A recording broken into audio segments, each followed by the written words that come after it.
로마서 1장 2절부터 4절까지 우리 같이 한 목소리로 합독하겠습니다. 시작. 이 복음은 하나님이 선지자들을 통하여 그의 아들에 관하여 성경에 미리 약속하신 것이라. 그의 아들에 관하여 말하면 육신으로는 다윗의 혈통에서 나셨고 성결의 영으로는 죽은 자들 가운데서 부활하사 능력으로 하나님의 아들로 선포되셨으니 곧 우리 주 예수 그리스도시니라. 아멘.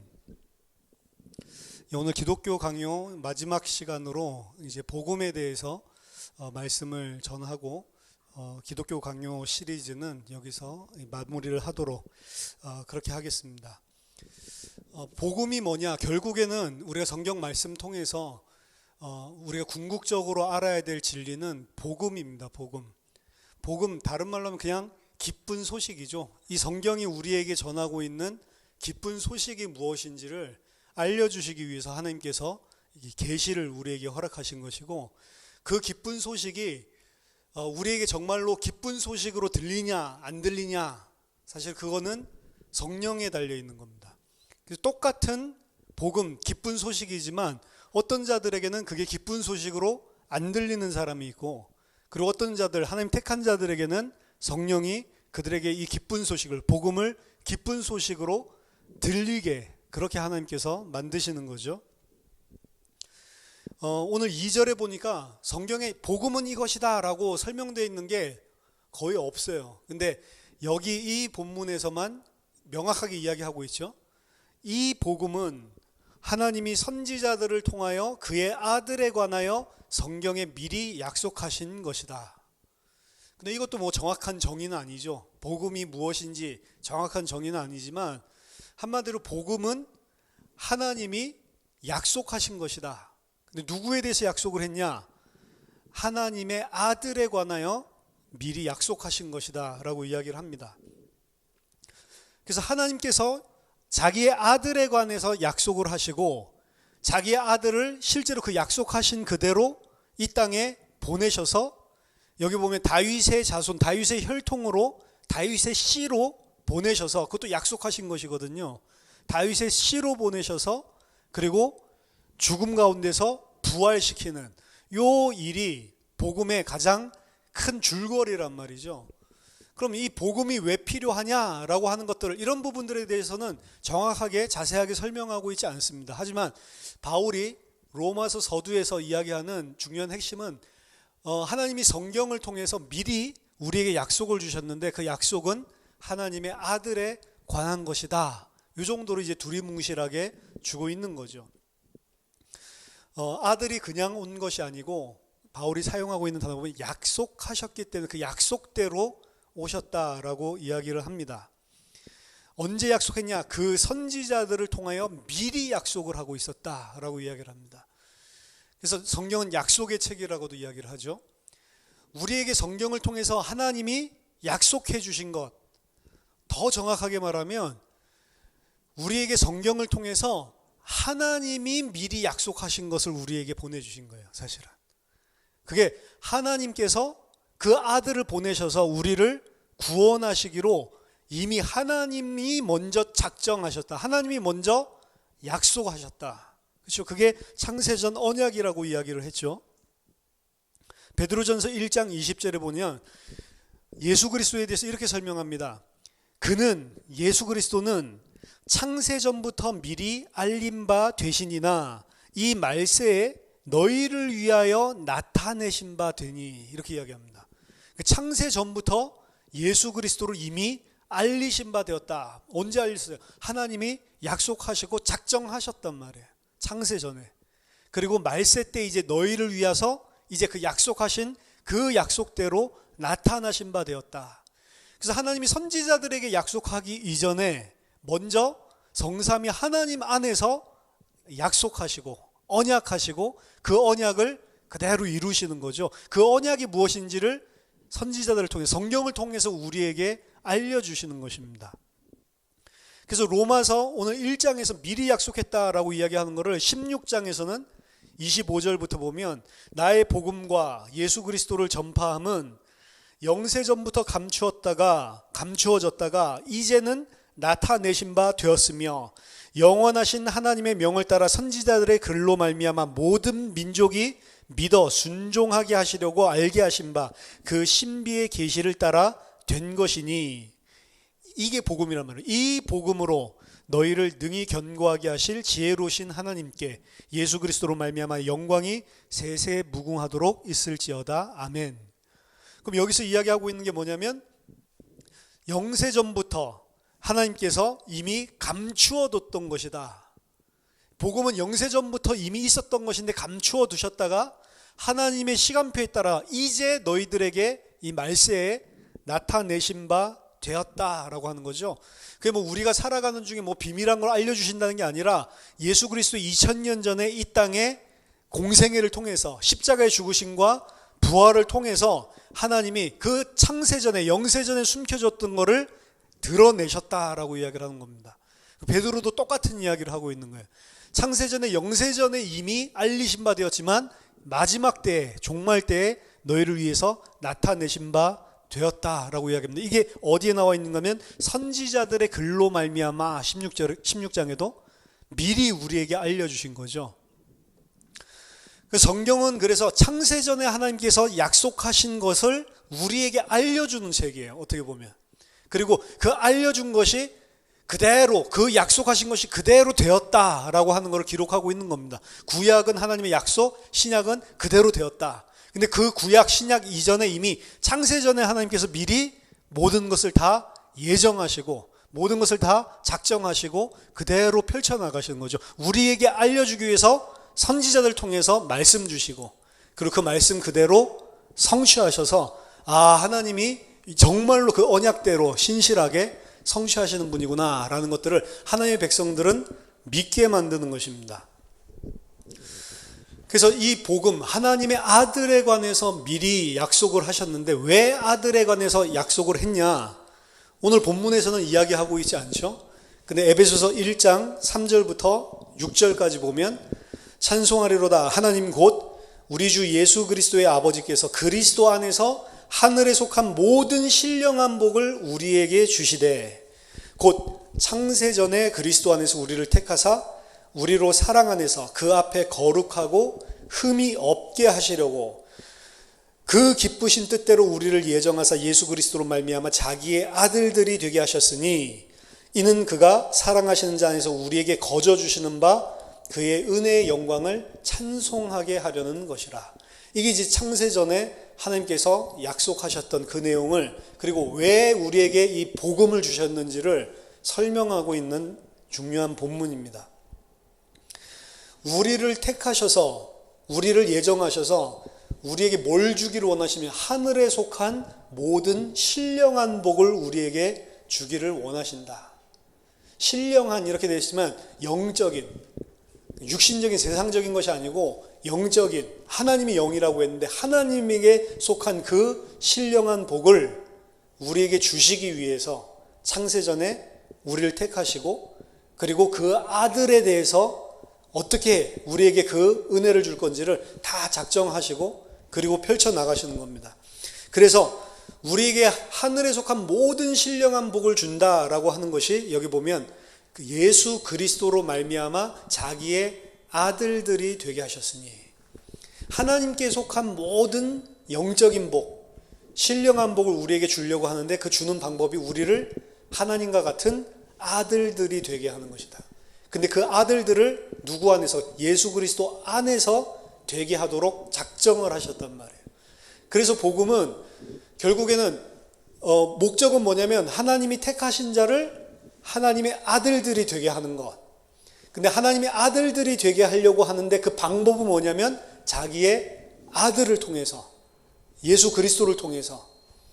그래서 성경에서는 예수 그리스도에 대해서 약속을 하고 있는 거예요. 예수 그리스도를 통해서 어떻게 우리를 하나님의 아들들로 만들어 나갈지를 약속을 하고 있는 것이고 그리고 그것이 그대로 이루어졌음을 보여주고 있는 게 신약 성경입니다. 우리가 원래부터 하나님의 아들들이었으면 사실은 큰 은혜도 아니고 사랑도 아닐 것인데 창조주이시고 그리고 만물을 통치하고 주관하시는 하나님이 아무것도 아닌 피조물을 하나님의 아들들로 자기에게 속한 모든 신령한 영적인 복을 주려고 택해 주셨다라고 하는 거에서 사실은 하나님이 계획하신 그 언약은 사랑이고 은혜라고 할 수 있는 겁니다. 근데 사랑이고 은혜인데 그 사랑이고 은혜라고 하는 것을 알지 못하는 자들은 그 하나님이 나에게 베풀어 주시는 이 모든 것들이 정말로 그분이 나를 얼마나 사랑하고 얼마나 나에게 큰 은혜를 베풀었는지를 모르는 자들은 절대로 그 하나님에게 감사하고 이렇게 만들어 주신 것을 찬송하고 이러는 법이 없는 거예요. 왜냐하면 인간을 로봇으로 만든 게 아니고 하나님과 같이 지, 정, 의를 가진 인격으로 만들었기 때문에 그렇습니다.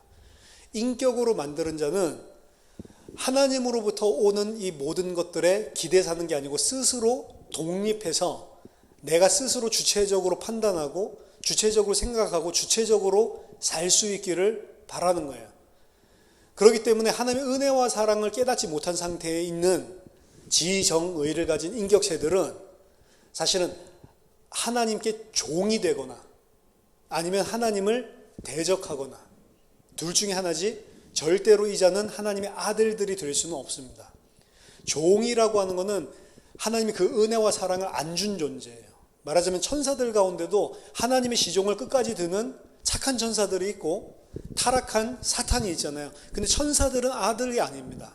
천사들은 종이란 말이에요. 원래부터 하나님의 은혜와 사랑을 베풀어서 나랑 똑같은 신령한 복을 누리도록 만든 존재가 아니란 말이에요. 히브리서에 원래 부리는 영으로 하나님께서 만들었지 그들을 아들로 만들었다는 표현을 안 하거든요.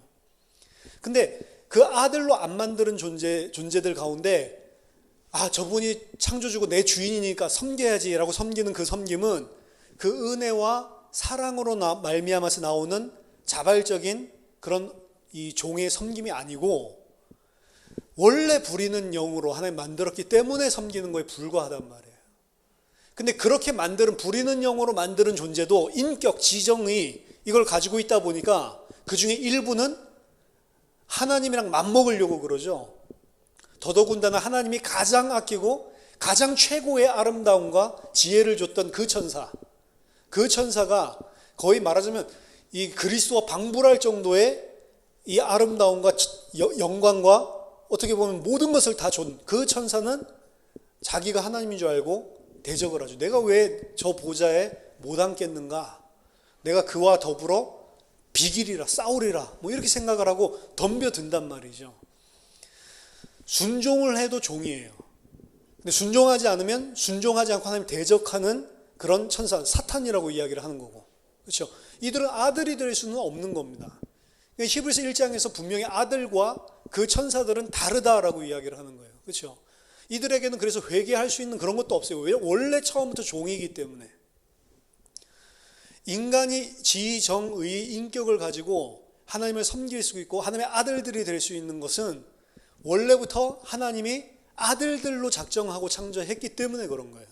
천사들은 처음부터 아들들로 작정을 안 했기 때문에 아들이 될 수 없지만 인간은 인격을 가지고 있대 하나님의 아들들로 만들기로 작정을 한 것입니다. 그런데 인간 또한 마찬가지란 말이에요. 인격을 가지고 있기 때문에 내가 스스로 판단하고 내가 스스로 의지를 가지고 행동을 할 수 있기 때문에 내가 하나님이 주시는 은혜와 사랑이 무엇인지를 모르는 사람은 천사가 그렇게 했던 것처럼 하나님의 아들들로서 너무 감사하다, 찬송하고 너무 감사하다 이런 게 아니고 피조물인 주제에 하나님을 대적하고 하나님과 맞먹으려고 생각하고 일어난단 말이에요.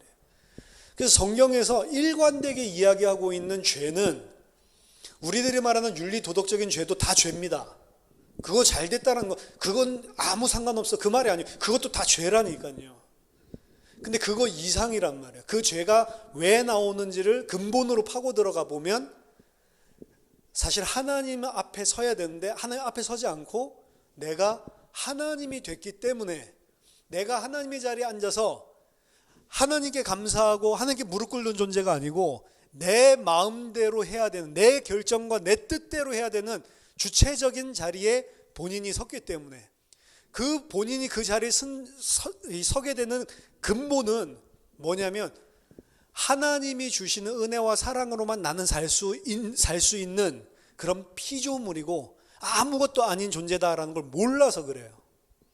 그걸 모르기 때문에 본인이 하나님같이 되려고 그러고, 그리고 자기가 주체적으로 모든 것을 결정하고 판단하려고 그런다.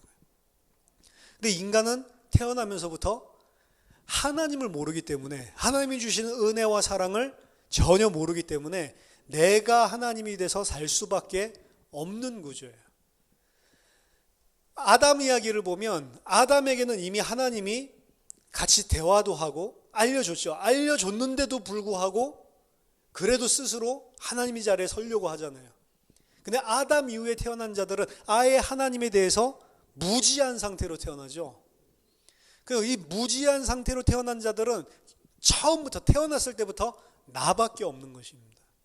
어린아이들도 그래서 범죄한다고, 어린아이도 죄 가운데서 모태에서 내가 죄악 중에 잉태되었다라고 성경은 이야기를 하는 거예요. 이게 성선설, 성악설 그런 거 있잖아요.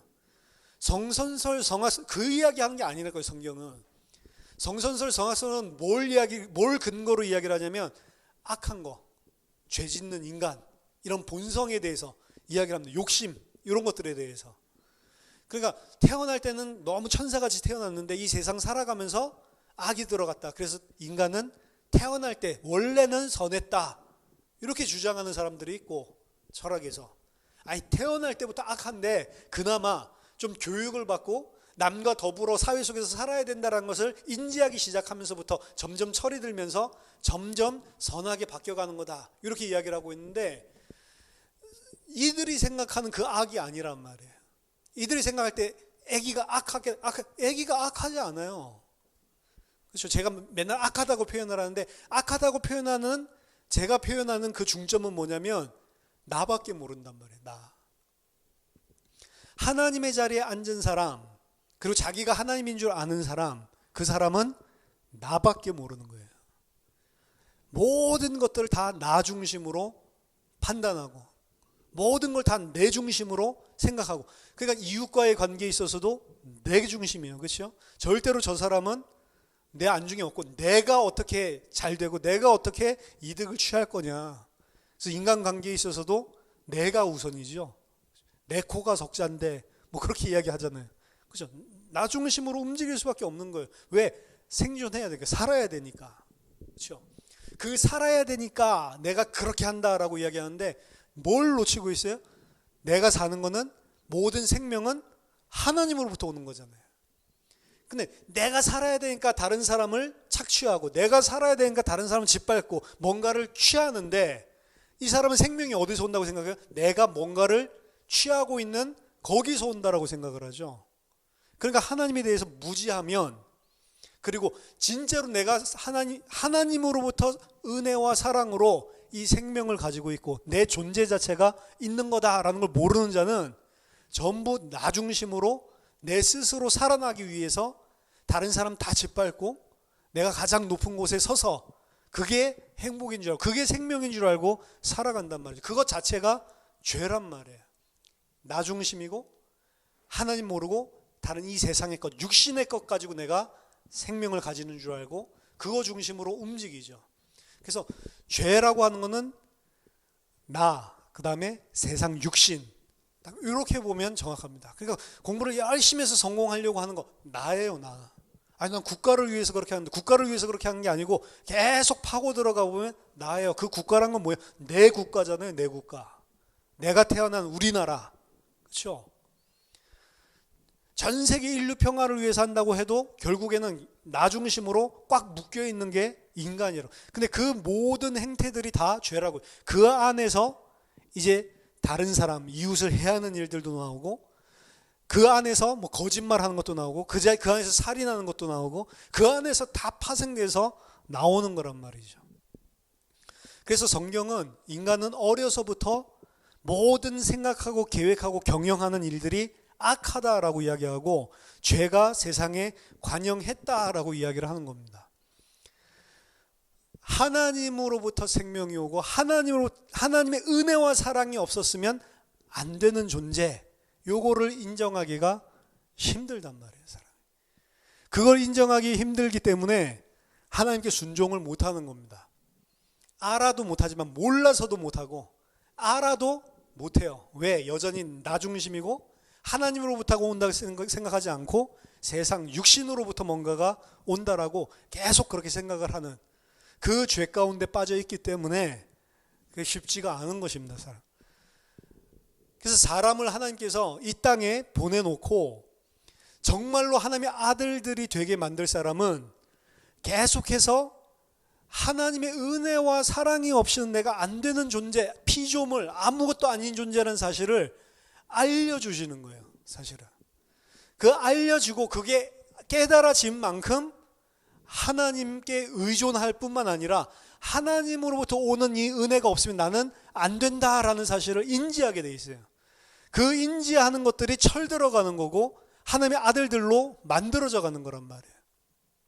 그래서 복음은 원래 하나님께서 주신 은혜와 사랑, 원래 아무것도 아닌 존재인 나에게 존재가 되도록, 생명이 되도록 하나님께서 모든 것을 다 베풀어 주셨는데 그것과 상관없이 하나님 짓밟고 내가 중심이 돼서 하나님을 대적해서 살았던 나를 먼저 깨닫게 만들어주는 게 복음이에요. 그래서 복음을 알면 뭐에 대한 한탄이 나오냐면 내가 진짜 죄인이구나, 내 안에 죄악이 너무 가득하구나, 하나님 앞에서 그리고 사람 앞에서. 하나님 그리고 대인관계, 대신관계와 대인관계, 이 두 가지가 동시에 완전 내가 죄인으로 살았구나, 이 사실을 알게 된다고요. 이 사실을 깨닫고 그 죄에 대한 혐오, 한탄, 거기로부터의 돌이킴, 이게 중생이라고 하는 겁니다. 중생. 성경에서 중생, 거듭난다라고 하는 것은 어느 순간에 하나님이 그걸 은혜 주셔서 성령으로 우리를 거듭나게 하신 건데 그 거듭나는 순간에 특징이 뭐냐면 죄에 대한 깨달음. 내가 하나님 앞에 완전, 그리고 사람 앞에 완전 죄인이구나, 너무 추악스러운 거기에 대한 혐오와 한탄이 반드시 수반이 되게 되어 있는 거예요. 그 죄에 대한 것들이 발견됐을 때 뭘 깨닫게 되면 나는 저주와 진노를 받을 수밖에 없는, 영벌을 받을 수밖에 없는 죄인이구나, 빠져나갈 수 있는 길이 없구나, 하나님 앞에. 그 사실을 깨달아지지 않으면 우리는 계속해서 내가 조금 잘한 것 가지고 하나님 앞에 설 수 있다라고 생각을 한다고요. 그걸 보고 종교라고 그러는 겁니다. 복음과 종교는 근본적으로 시작 자체가 틀린 거예요. 복음은 성령께서 우리에게 깨닫게 해주신 건데 그 깨달음 가장 처음이 뭐냐면 철저한 나의 죄, 전적인 타락, 칼빈의 말에 의하면 전적으로 나는 부패하고 완전 죄인이구나, 그 사실 깨달음과 동시에 한탄과 혐오가 나오고 거기로부터 돌이킴이 생긴다고요. 거기로부터 돌이킴이 생기는데 그 돌이킴은 행위가 완전하다는 소리가 아니에요. 우리의 가치관, 세계관 자체가 바뀐단 말이에요. 내가 철저하게 무능하다라는 사실을, 하나님 앞에서 철저하게 무능한, 어떻게든 내가 잘난 것을 가지고 하나님 앞에 나갈 수 없는 그런 무기력한 무능한 죄인이다라는 사실을 알 때에 그때 필요한 게, 만약 내가 여기서 빠져나오려면 하나님의 은혜로만 가능하다라는 것을 알게 된단 말이에요. 근데 하나님이 그 은혜를 베풀어 주셨거든요. 어떻게? 자기의 아들을 보내서 내가 죄를 지었는데 내 죄 때문에 자기 아들에게 내게 쏟아 놓으셔야 될 영원한 형벌, 진노를 자기 아들에게 전부 다 쏟아 놓으셨다고. 우리에게 하나님께서 가족관계를 통해서 부모님과 자식 간의 그 사랑이 무엇인지를 알게 하신, 일반 사람들도 다 안다고. 자식 사랑은 결국에 내리사랑이다, 그렇죠? 효도하는 사람은 없어요, 사실은. 부모가 해준 거에 비하면 사실은 세 발의 피라고. 요새 뭐 이상한 부모도 많지만 일반적으로 부모가 그 자식에게 해준 걸 보면 자식이 아무리 효도한다고 해도 효도 못하는 것입니다, 사실은. 그러니까 부모님 돌아가시고 나면 효자일지라도 더 효자일수록 사실은 더 후회하는 거예요. 아, 좀 더 잘해드릴 걸, 좀 더 잘해드릴 걸, 왜 내가 그때 그렇게 못했나. 불효자는 덜 깨닫겠죠. 근데 효자일수록 오히려 더 깨닫. 그 은혜와 그 사랑을 내가 너무 몰랐구나. 그래서 너무 속상하게 했구나, 부모님을. 이런 생각을 하는 게 정상이라고. 그렇죠? 얼마나 인간이 자기 중심인 줄 아세요? 저 어머니 돌아가셨으니까 그런 마음이 있을 거 아니에요. 그렇죠? 그러니까 어머니 돌아가셨을 때 생각하고 그 전에 내가 막 철없는 짓 한 거 생각하면 되게 미안하다고. 막 드라마 같은 데서 막 그런 것들 때문에 막 울고 막 엄마 뭐 사랑해요 막 돌아온 거 있잖아요. 그런 거 보면 그 엄마 생각이 난다. 그렇죠? 그럼 누구한테 잘해야 돼요? 살아계신 아버지한테 잘해야 되잖아. 그렇죠? 잘할까요? 한 달에 한 번 전화할까 말까인데 1년에 막 2번 전화하고, 그렇죠? 생신 때 뭐 이럴 때 좀 있으면 생신이신데 그럴 때만 그렇게 한다고. 그렇죠? 그럼 아버지 돌아가시면 어떻게 하겠어요 또? 야, 내가 진짜 그랬으면 안 됐는데 이러겠죠. 이 말을 여기서 하고 있는데도 내려가면 전화 안 한다니까. 원래부터 난 전화하는 거 싫어해 이러면서. 사람이 그래요. 알아가고 배워가는데 그만큼 더디다고, 바보 같다고. 영적인 것도 똑같아요. 하나님이 우리에게 베풀어 주신 사랑을 뭘로 표현했냐면 그 아들, 그 생명보다도 더, 내 존재보다도 더 귀하게 여기는 그 아들을 십자가에서 죽이면서, 십자가에서 죽이는 게 문제가 아니에요. 그거 육신적으로 아픈 거 그게 문제가 아니고, 이 억만 죄인에게 쏟아 놓아야 될 모든 화풀이, 모든 죄에 대한 진노를 거기다가 다 쏟아버렸다니까. 이런 생각이 있어요. 철천지 원수가 있어요. 진짜 막 다 칼로 찢어 죽여도 하나도 미안하지 않을 것 같은 그런 원수가 있어. 근데 그 원수는 가만히 놔두고 그 칼을 가지고 내 아들을 갖다가 막 찔러서 찢어 죽인다고 생각해봐요. 그리고 그 원수한테 이제 됐다, 사랑한다, 이렇게 말이 되는 거예요? 안 되는 거잖아요. 그러니까 부모 자식 간의 관계를 통해서 설명을 해준 거라고. 원래 예수님은 하나님의 아들이 아니잖아요. 성부, 성자, 성령 하나님은 동일하신 하나님인데 그걸 보여주시기 위해서 제2의 하나님이신 그 성자 하나님이 자기 자신을 비워서 아들이 되어서 육신을 입고 이 땅에 오면서까지 철저하게 하나님의 아들로 우리에게 보여주신 거예요. 그 사랑이 무엇인지를. 그렇죠? 그 사랑이 무엇인지를 딱 부딪히게 하는, 죄가 깨달아진과 동시에 여기에서 나를, 이 억만 죄인인 나를 왜 그렇게까지 해서라도 나를 사랑했냐. 그래서 로마서 5장 8절에 뭐라고 이야기해요? 우리가 아직 죄인 되었을 때, 우리가 뭘 잘했을 때가 아니에요. 우리가 아직 죄인 되었을 때 하나님께서 자기의 아들을 죽이심으로 하나님의 사랑이 무엇인지를 우리에게 확증해 주셨다는 거예요. 그러니까 내가 억만지약인 걸 모르는 사람은 그 예수님의 죽으심이 별로 큰 사랑이 아니죠. 뭘 그렇게 예수님 그렇게 해. 이 사람은 내가 어떤 사랑을 받았는지 아직 모르는 사람. 그렇죠? 모르기 때문에 이 사람은 여전히 어떻게 했어요? 나는 그래도 좀 괜찮은 사람이라고 생각을 할 거고, 이 정도면 하나님 앞에서도 괜찮다라고 생각을 하는 영역이 있을 거고, 그것 가지고 하나님 앞에 나가려고 그러고, 그리고 난 좀 괜찮은 사람이니까 괜찮지 않은 사람 보면 당연히 비판하고, 당연히 판단하고, 당연히 무시하고 이렇게 나가겠죠. 그래서 억만 죄인인 나를, 자기의 아들을 그렇게 죽이면서 모든 진노를 다 쏟아 놓으면서까지 나를 살리기 위해서 모든 것을 다 주신 분. 그래서 자기 아들을 아끼지 않고 우리에게 내어주신 이가 자기 아들과 함께 우리에게 모든 것을 은사로 선물로 주시지 않겠냐라고 하는 거예요. 아무것도 아끼는 게 없다는 거죠. 그렇죠? 가장 아끼는 거면 내 자식이, 내 새끼라고. 가장 아끼는 것을 그렇게 아끼지 않고 내어줬는데 뭘 못 주겠냔 말이죠. 그게 하나님의 사랑을 아는 사람들이 할 수 있는 말이라고요. 하나님의 사랑을 아는 사람은 하나님이 우리에게 모든 것을 다 주셨구나. 그래서 아까 전에 뭐라 했어요? 하늘에 속한 모든 신령한 복을 우리에게 다 주시려고 하셨단 말이에요. 그 주시려고 하시는 것을 우리가 이 땅에 있을 때 예수 그리스도를 십자가에 내 줌으로 우리에게 보여주셨. 더 이상 보여줄 게 없어요. 하나님으로서 보여줄 수 있는 극치를 보여준 거라고. 그렇죠? 근데 우리는 그걸 알지 못하면 이건 별로 큰 사랑같이 안 느껴지고 내 눈앞에 있는 요 문제 해결해 주는 게 큰 사랑처럼 느껴진다니까. 그건 아직 모르는 거예요, 하나님의 사랑은. 그렇죠?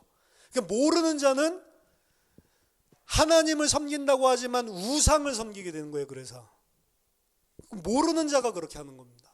아는 자는 아무것도 못하게 돼 있어요.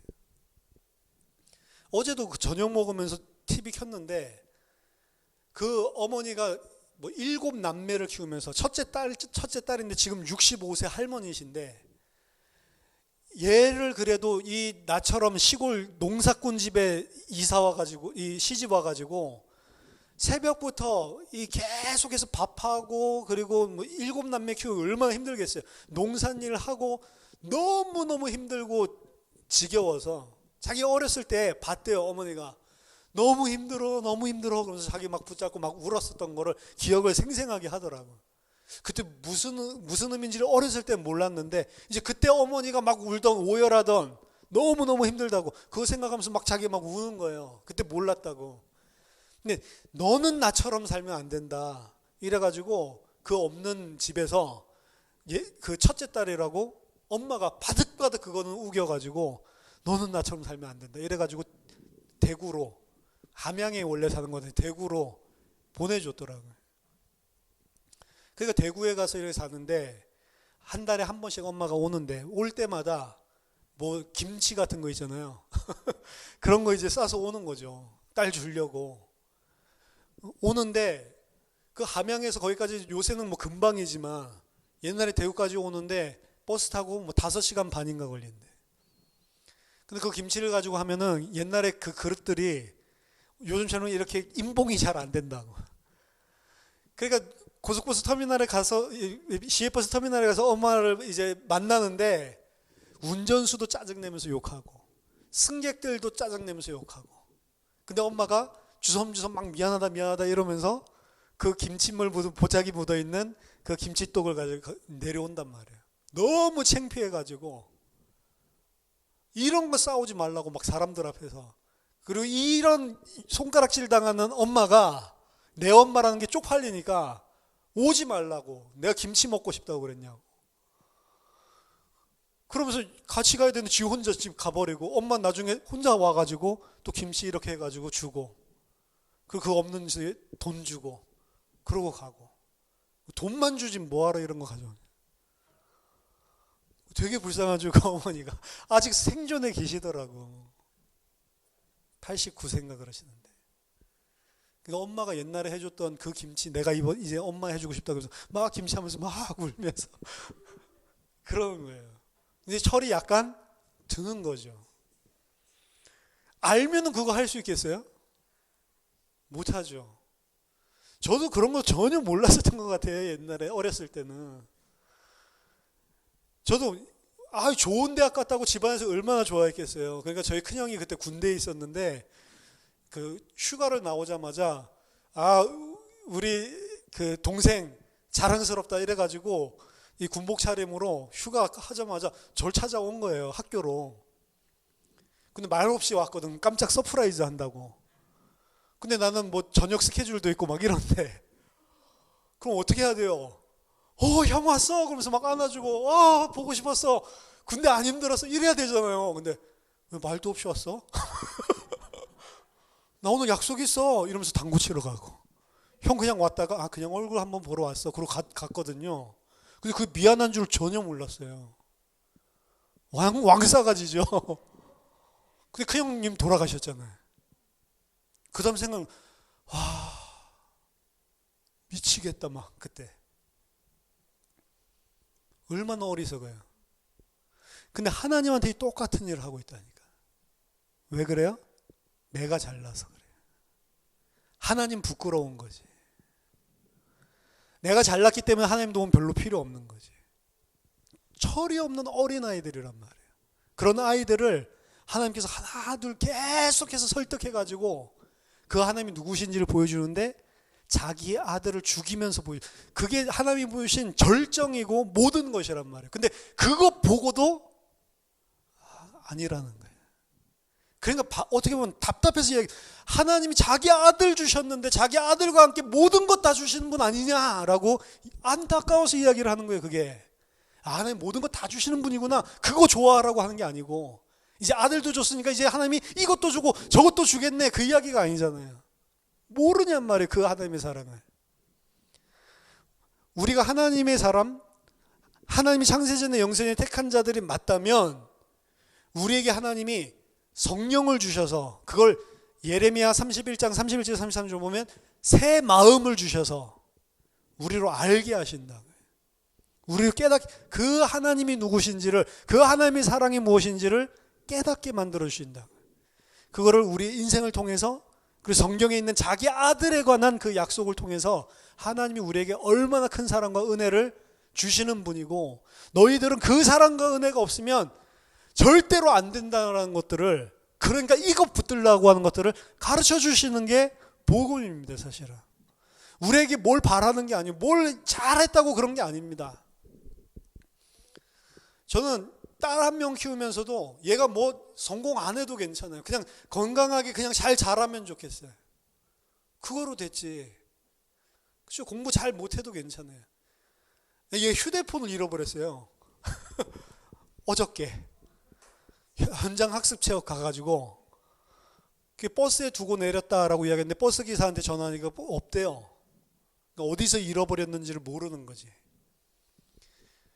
근데 어렸을 때 생각을 해요. 저는 뭐 하나 잃어버리면 직살나게 두들겨 맞았거든, 엄마한테. 이 잃어버렸다고 막 두들겨 패고 욕하고 만나면 막 눌려가지고 울고, 그치, 뭐 잃어버렸을 때. 근데 딸 보는데 그 생각이 나더라고요. 자기도 그 아끼던 핸드폰 잃어버렸으니까 속 상할 거 아니에요. 자기가 나 잃어버려야지 막 작정을 하고 잃어버리고 온 게 아니잖아요. 그렇죠? 자기도 그거 잃어버려서 속이 상하고 힘들 건데, 그거 똑바로 물건 간수를 못해? 라고 혼내면 안 되잖아요. 근데 어렸을 때 왜 혼냈지? 이런 생각이 들더라고요. 혼낼 이유가 없는데, 위로해 줘야 되는데, 괜찮아, 그거 아무것도 아니야, 그거 또 사면 돼, 그것 때문에 맘 쓰지 마. 근데 맘 쓰는 게 거기 사진 자기 찍어 놓은 것들 이런 거는 이제 없어지는 거니까 괜찮아, 또 잘 찍으면 되지, 위로해 주고. 그리고 중고폰 빨리 해가지고 오늘 다시 해줬지. 다시 해주니까 계속 그것도 붙잡고 그거 보면서도 생각을 했어요. 왜 혼낼까라고 하는데, 내 속에 나가 있으면 결국에는 이것도 돈인데, 돈 나가는 거, 이런 것 때문에 사실은 혼내는 거 아니에요? 그렇죠? 결국엔 자식 혼낼 때도 내가 끼어드는 거예요. 내가 없으면 자식 입장에서 생각해주고 더 보듬어 줄 수 있을 건데 그게 안 되는 거죠. 그래서 그거 생각하니까, 옛날에는 너무 가난하고 경제적으로 힘드니까 이런 것들 하나 없어지고 이렇게 하면 막 가계 지출이나 이런 것들에서 막 문제 생기니까, 그거 너무 힘드니까 그렇게 혼내셨을 수 있겠구나, 이런 생각들도 하고. 오늘 핸드폰 그거 바꾸러 갔더니 애 많이 혼냈어요? 물어보더라고. 그래서 안 혼냈어요 그랬더니 와, 좋은 아빠네. 하나님이 베풀어 주시는 은혜 사랑을 알아야 돼요. 근데 그렇게 해줬는데 얘 어떻게 해야 돼요? 와, 혼날 줄 알았는데 그런 것도 아니고, 우리 아빠 너무 짱이다, 좋아해야 되잖아. 근데 그럼 내 이제 옛날 폰은 어떻게 할 거야? 그건 못 찾아? 뭐 화내고. 그래서 이야기를 해줬어요. 야, 어렸을 때 아빠는 이렇게 혼났다. 근데 너 혼내더냐? 혼을 낼 수가 없다. 너도 힘들어 하는데. 그래서 이렇게 해줬는데 그거 어차피 찾을 수 없는 건데 폰은 필요할 거고, 이렇게 빨리빨리 처리해줘서 사줬으면 아빠한테 좀 고마워하고, 너도 좀 미안해하고, 오히려 이게 정상 아니야? 그랬더니 자기 생각해보더니 그러네. 그러더니 이제 옛날 폰 못 찾는다 이런 말 안 하더라고요. 배워가는 거예요, 애도. 그렇죠? 근데 꼭 우리가 하는 짓이 하나님 앞에 요해가 하는, 하나님 주신 은혜, 사랑 이런 것들은 없고 모르니까 다른 거 가지고 계속 막 힘들어하고 그 은혜, 사랑 그딴 거 말고 이거를 갖다 해결해줘 라는 식으로 이렇게 하고 있는 거죠. 왜? 모르니까. 그런 우리를 설득시켜 나가는 게 복음이에요. 귀신처럼 우리 안에 막 강제로 파고 들어와서 그렇게 하는 게 아니고 우리가 가지고 있는 욕심과 내가 서 있는 내 자아 때문에 생기는 각종 사건과 문제들을 통해서 그 속에서 하나님의 은혜와 사랑이 뭔지를 하나님의 백성에게는 계속 알려주셔서 하나님의 아들들이 되게 만들어 가시는 게 복음입니다. 그래서 성경에서는 예수 그리스도만 이야기하고 있다라고 이야기를 하죠. 예수 그리스도만 이야기하고 있는 게 맞아요.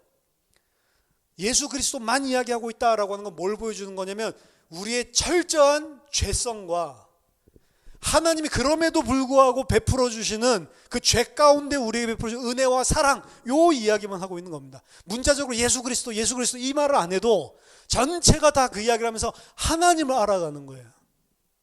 그래서 예수님이 요한복음 17장에 아버지와 그의 아들을 아는 것이 영원한 생명이다라고 이야기를 하죠. 아버지를 알아야 그 아버지에게 속한 모든 신령한 복을 우리에게 은혜와 사랑을 베풀어 줬다는 게 뭔지를 알고 영원히 감사하고 찬송하는 자가 된단 말이에요. 안 그러면 어떻게 해요? 은혜, 사랑 싹 잃어버리고 내가 잘난 것처럼 생각을 한다. 심리학자들도 그 연구를 했잖아요. 한 마을에 들어가서 그냥 그 마을 사람들 전체 하루에 100불씩 10만 원씩 주는 거예요. 처음에 왜 이 돈을 주세요? 받으세요. 다음 날도 와서 아침에 딱 9시 되면 10만 원씩. 좋겠죠. 그런 거 우리 동네에서 실험하면 좋은데 10만 원씩. 한 달을 갖다가 계속 한 달 지나고 나서 똑같은 사람이, 돈 주던 사람이 나타나서 돈을 안 주거든. 그리고 어떻게 하는 줄 알아요? 돈 내놓으라고 멱살 붙잡고. 이 사람이 돈 줄 의무가 없잖아요. 그렇죠? 그 10만 원씩 생기니까 짭짤했다 이 말이지. 한 달 동안 300만 원이잖아요, 한 사람당. 근데 안 주거든. 그냥 돌아다니고 있거든. 왜 돈 안 줘요? 왜 10만 원 안 줘? 나중에 멱살 붙잡고 막 싸운다니까. 그게 인간이라고요. 그게 죄성이라고요. 심리학자들이 시험한 거지만 그게 나 중심의 은혜와 사랑을 베풀어주면 그 은혜와 사랑으로 못 알아먹고 내가 뭔가 있는 것처럼 생각해서 그거 얻는 걸로 착각하고 사는 게 인간이라고요.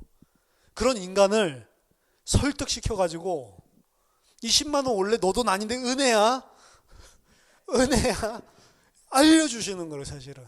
그래서 10만 원 안 줘도 저는 10만 원 원래 받는 당신 나에게 줘야 될 그런 가치 있는 사람이 아니기 때문에 안 줘도 아무런 그냥 살아있는 것만 해도 감사하고 이렇게 돼야 된단 말이에요. 근데 그게 안 되잖아요. 모든 종교는 결국엔 내가 살아있는 거예요.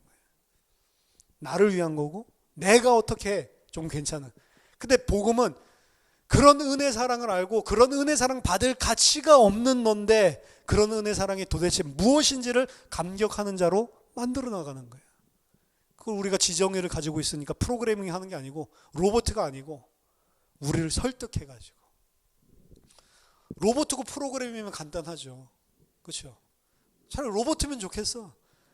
너 나 은혜 사랑 감사해 영원히 찬송해. 날 로봇으로 만들면 그거 할 거 아니에요. 근데 지정의를 가진 인격체로 만들어 놓으니까 영원히 찬송해. 안 하잖아요. 근데 그거를 설득을 시켜가지고 자기 아들을 죽임으로 설득을 시켜서 그 하나님의 은혜 사랑에 그걸 좀 알아줘. 그래야 내가 너희와 영원히 하나님의 아들들로 이 신령한 복을 너희들에게 똑같이 공유하면서 살 수 있어. 그 아들로 만들어 나가시는 게 복음입니다. 복음 받았다. 끝이 아니에요. 시작입니다. 6월절 어린 양의 피를 바르고 빠져나왔죠. 그 날을 1월 1일이 되게 하라고 그랬어요. 그 날을 첫째 날로 해라. 그렇죠? 그 날을 첫째 날을 기점으로 하나님의 백성으로 성장해서 들어가는 거예요. 가나안 땅에. 40년이 걸린 거예요. 그게. 그렇죠? 우리도 예수 그리스도 믿어서 구원받았다. 끝이 아닙니다. 끝이 아니고 계속해서 하나님이 알려주시는 거예요. 그래서 진짜 나를 부인하고 하나님과 사람 앞에서 나를 세웠던 내가 나를 부인하고 십자가를 지고 하나님의 뜻에 순종하고 그 십자가는 또 다른 사람을 살리기 위해 다른 사람을 살리고 내가 죽죠. 이제 예수 그리스도처럼 그 사람으로 우리를 바꿔나가시는 거예요. 그 우리 보면 아직 안 바뀌었죠. 바뀔 영역이 너무 많죠. 그래서 하나님이 우리를 계속 이 땅에 살게 하시면서 계속해서 그것들을 보여주시는 겁니다.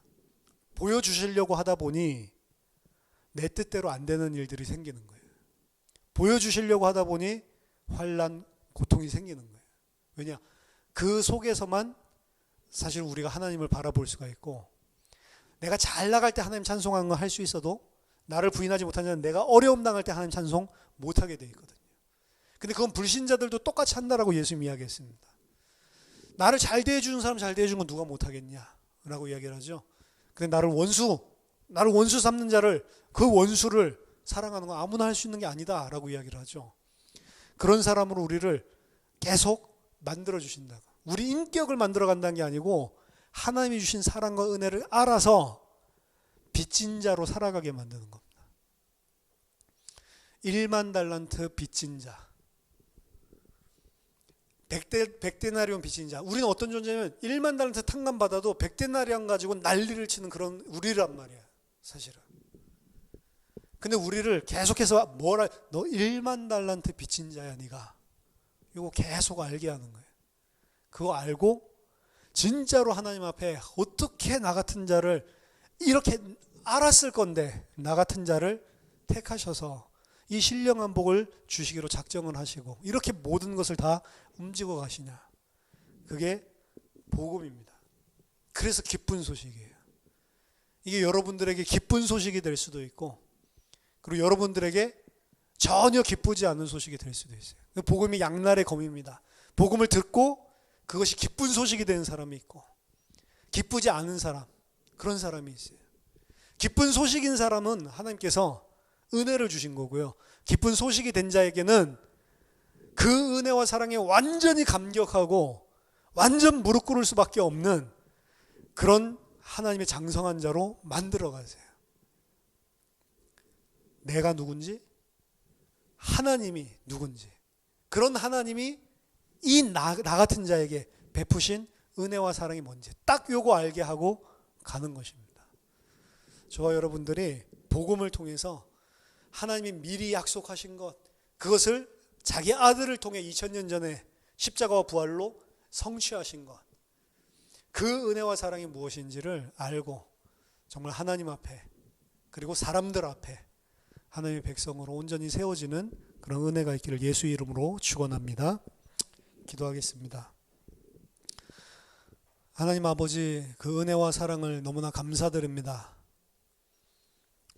영원히 형벌받고 죄 가운데 하나님의 진노를 피할 수 없는 저희들을 창세전에 미리 아심에도 하나님의 아들들로 부르시고, 또 우리들이 깨닫지 못하는데도 끝까지 우리들을 포기하지 않고 그 하나님이 베풀어 주신 은혜와 사랑이 무엇인지를 계속 알려주시고 우리를 하나님의 백성들로 만들어주시는 그 하나님께 감사를 드립니다.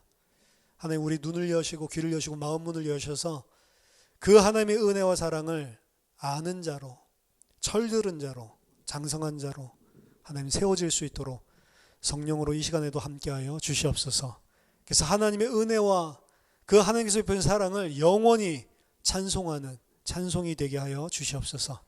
예수 그리스도 이름으로 기도하옵나이다. 아멘.